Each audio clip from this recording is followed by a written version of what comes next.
Fanfic Corner, presented by Jennifer. The next stage and back.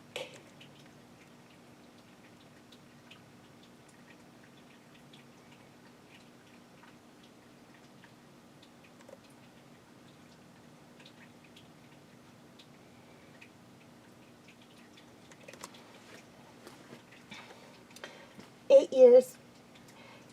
26-year-old Ahsoka Tano awoke slowly to find herself curled up next to her longtime sweetheart, Lux Bonteri, who was wide awake.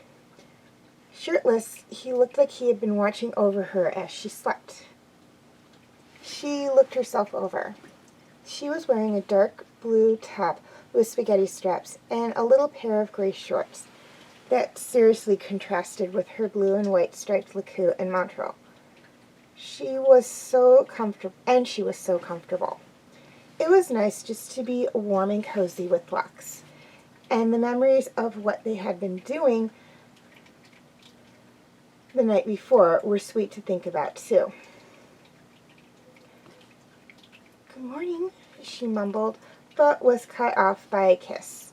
Lux ran a hand up and down her back gently, pulling her into him with the other. She kissed him back tenderly, running her fingers through his hair and feeling a sort of pleasurable warmth spread through her body, which she would always get when they kissed. But after a few moments, they broke apart. "Wow, talk about a nice good morning, Lux." She smiled at him and tried to sit up, but he pulled her back down. "Come on, we have a little time on our hands," he whispered, sneaking a kiss on her cheek. Ahsoka rolled her eyes. "I need to get the others up, Lux. Someone will notice if I'm not there to give the wake-up call." "Fine," he huffed. She kissed him quickly, then got out of bed.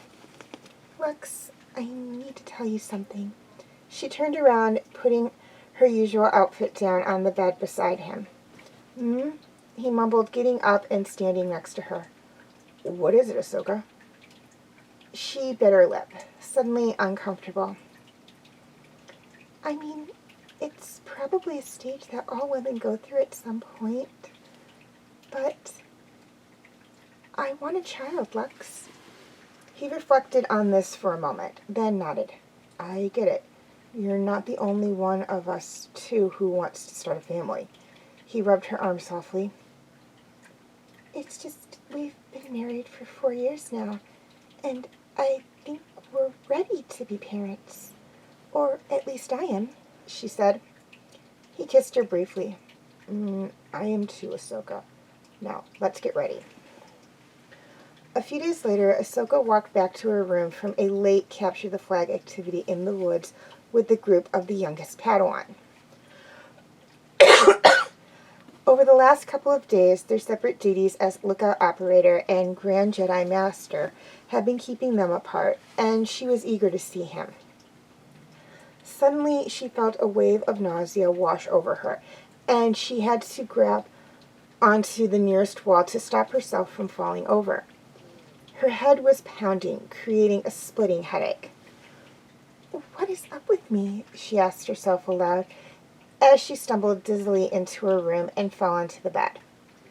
The sheets were still unmade, and one of the pillows still smelled a little like Lux, or at least of the soap that he liked to use. Finding this mundanely comforting, she hugged it to her face. "I need to figure out what brought this spell on," she thought, and keeping hold of the pillow, she initiated a force scan.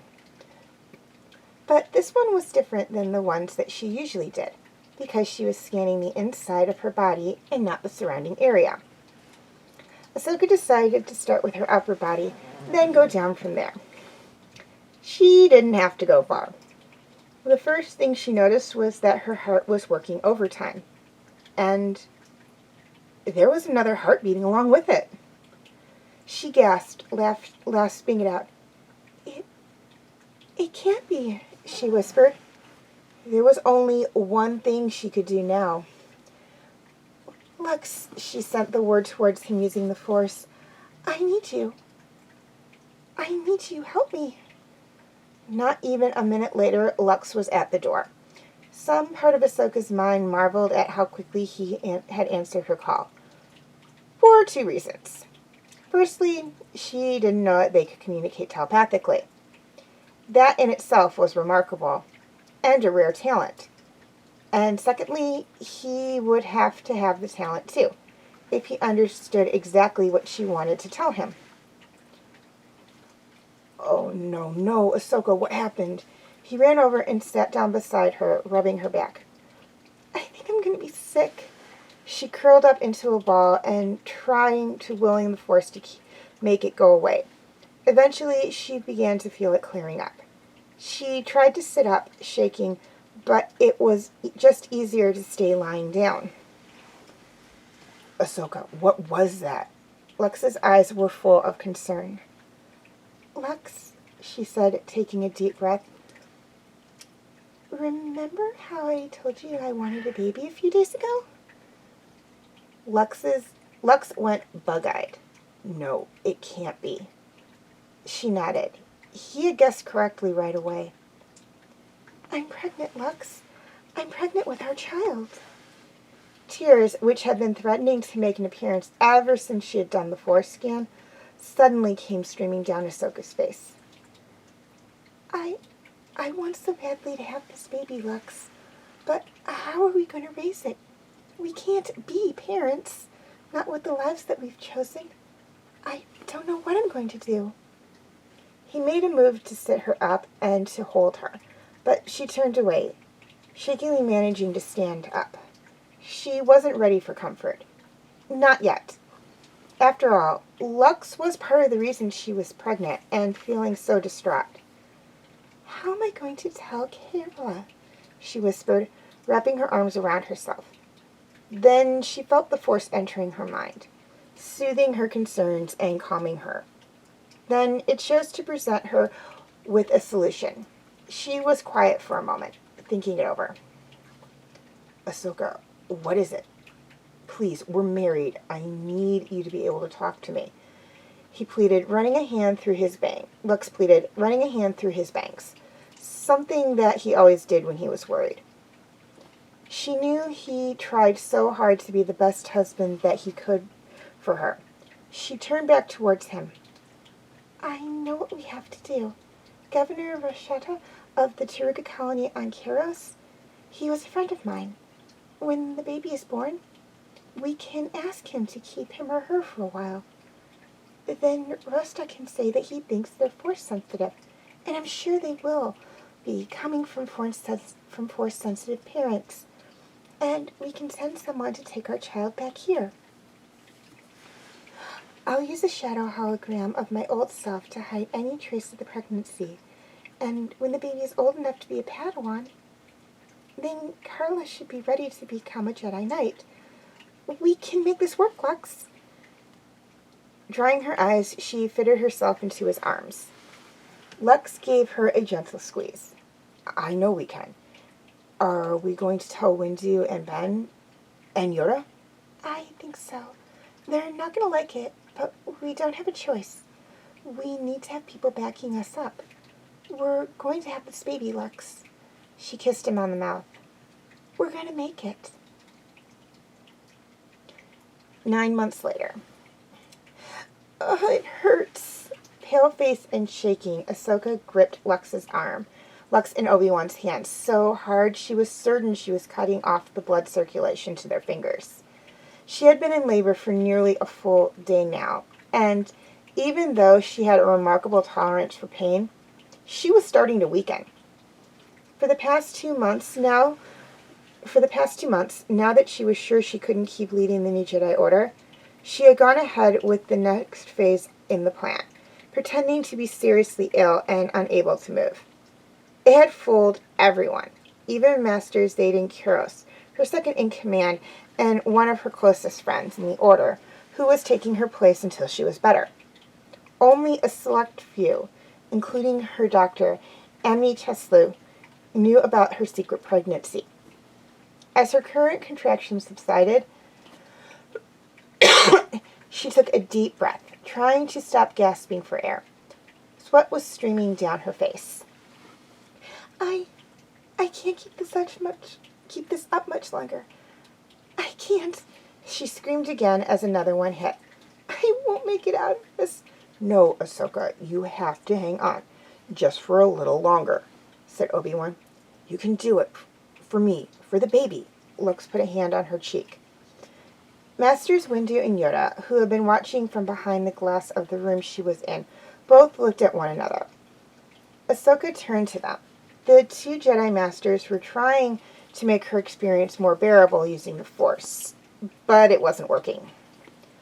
Emne rushed in, carrying a tray of medical supplies, and walked over to her. Master Tano, I need you to get ready to push really, really hard, okay? Otherwise, this will take a lot longer.